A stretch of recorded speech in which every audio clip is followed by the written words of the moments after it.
Okay, guys, so don't mind the fact that I look like a disheveled looking whatever, like a potato or whatever.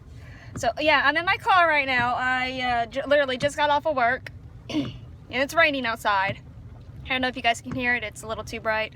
Yeah, I'm in the parking lot, and I know it's been a while since I uploaded a video, but I gotta talk to you guys about Game of Thrones! So, I think last year I reviewed Season 6.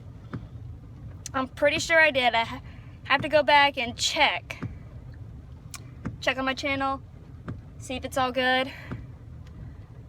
But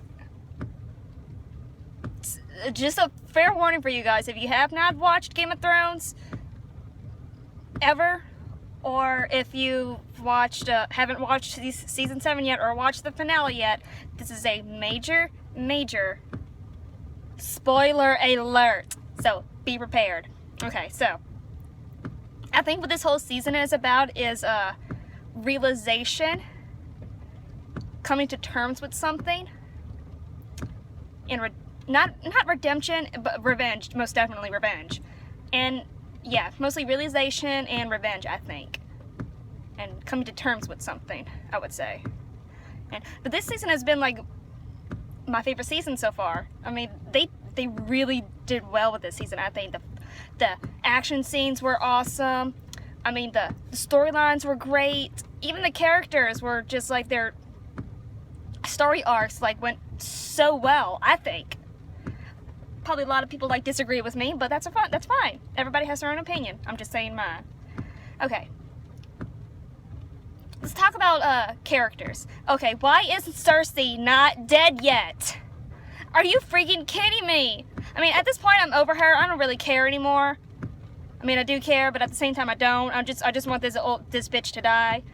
And like saying that she's pregnant, I have a feeling she ain't. She's just doing that to manipulate Jaime. And I feel sorry for Jaime, but at the same time, I don't feel sorry for Jaime because it's like, come on, dude. I mean, you know how of a bitch your sister can be. But then in the season finale that happened last night, he finally realizes enough is enough. I can't be on your side anymore. And so he finds out that Cersei lied and said that she's not going to help them. Like, she's basically like, she's lying, saying she's not going to help them. She's just probably going to basically send them to their deaths. Yeah, this bitch. And so Jaime was like, are you serious? Like, you saw the threat. You saw what's coming, and you're still not going to help them? You basically lied, and you're going to send them to their deaths? And he's like, So, I forgot what he said exactly, but I know that he's going back to the Wall or to Winterfell to help Jon and everybody else fight the White Walkers or the Whites or Rights or whatever they're called. And Cersei's like, okay, well, if you do that, you betrayed me and you're no longer welcome, basically. And I'm just like, are you effing kidding me? But here's the thing, if she is pregnant, then everybody's gonna know that obviously Robert Baratheon's been dead since season 1, so they're gonna find out that it's not legitimate, and they might even figure out that Joffrey, Myrcella, is that how you pronounce it? And Tommen Baratheon aren't Baratheons, they're her and Jaime's children. So interesting to see if this bitch is finally gonna die in season 8. I mean, come on! Sorry. Anyway, okay. So we talked about Jaime, we talked about Cersei. Let's talk about Arya. Okay, now Arya's arc in this season is so rough. I think in the beginning of the season, she murdered all the Freys, and I'm just like, I was like, yes. But the heartbreaking scene for me with her, with Nymeria, I mean, that just broke my heart. But at the same time, I knew that Nymeria wasn't going to do anything because she probably thinks that Arya abandoned her way back in season 1. And she's been wild for a while, so she doesn't. Either she forgot who her master was, or she figures you abandoned me, I'm not going to do anything. Okay. Now, Sansa obviously finally got reunited with Arya, finally got reunited with Bran and Jon. So she got reunited with Jon last season. But still, And I thought, oh, this reunion is not going to go well because either one or the other is going to blame the other for their father being murdered. And that's what I thought when Arya found that piece of paper that Sansa wrote, and I'm like, this is not going to end well. And Littlefinger did that. Let's talk about that next.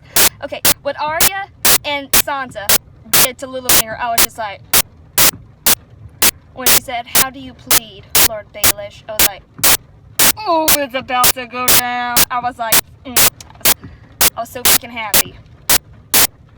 And then she reads off everything that he's ever done. It's like, you can't prove anything. And then Bran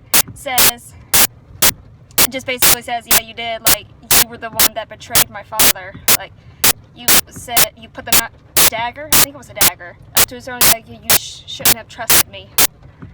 Then Littlefinger realizes, oh no.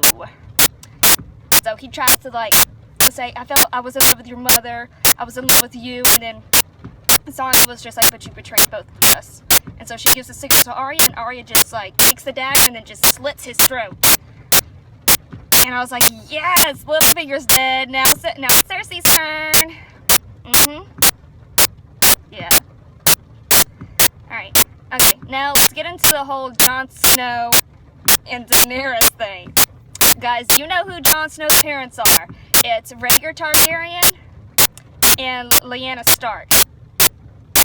Okay, now that's a huge spoiler alert for you guys who've not seen it. But the thing is, Lyanna and Rhaegar were actually married. So he's the legal heir to the Iron Throne. Like, Daenerys is heir to the Iron Throne, but Jon is the most legal one, since when he was born, Lyanna and Rhaegar were actually married. And Robert Baratheon's, what's it called? His, not brigade, rebellion. His rebellion was all based on lies. Rhaegar didn't kidnap her, he didn't rape her, they were actually in love with each other. And then he had Jon, whose real name is Aegon Targaryen. Now, I'm not going to get into all of that, because that's just too much for me to handle, but,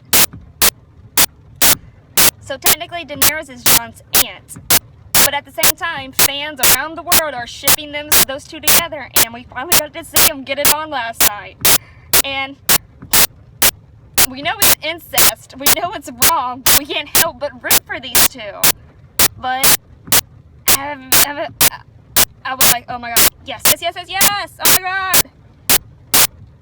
I was like, this is happening, yay. But then I realized, but she's his aunt, but they don't know that they're related.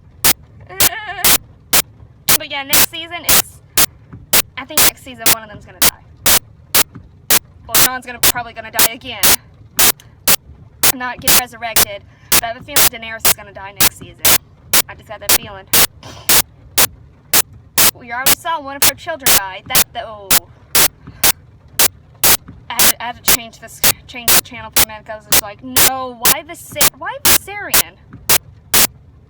Why that one? Why not go for Rhaegal or even Drogon, the one that Daenerys was writing? Why Viserion? Why specifically that dragon? Yeah. Okay, so that's my take on season 7. I mean, it was a shorter season. It only had 7 episodes. Normally they're around, like, what, 10 episodes? Each season's 10 episodes. This one was only 7. And it came out later in the year, so that's probably why. But yeah, I mean, that's my take on this season. I guess it wasn't, I don't know, what would you call this? It wasn't really a review. It's more like my thoughts on the characters and, like, the certain things in it. Yeah. So, yeah, that's my take on season 7, and I'll definitely see you guys next year for season 8 when it comes out. After it comes out, and when I watch all the episodes, and then I give you what I'm doing right here. So I can't talk. So let me know what you guys think in the comment areas down below. What was your favorite part of the season? Least favorite part? Your favorite characters? Least favorite? Who would you choose to die? Who would you, like, resurrect or whatever? Just, like, stuff like that. Like, let me know your thoughts. Alright? And And stay tuned for my next video because I have exciting news. Alright, see you guys next time. Bye!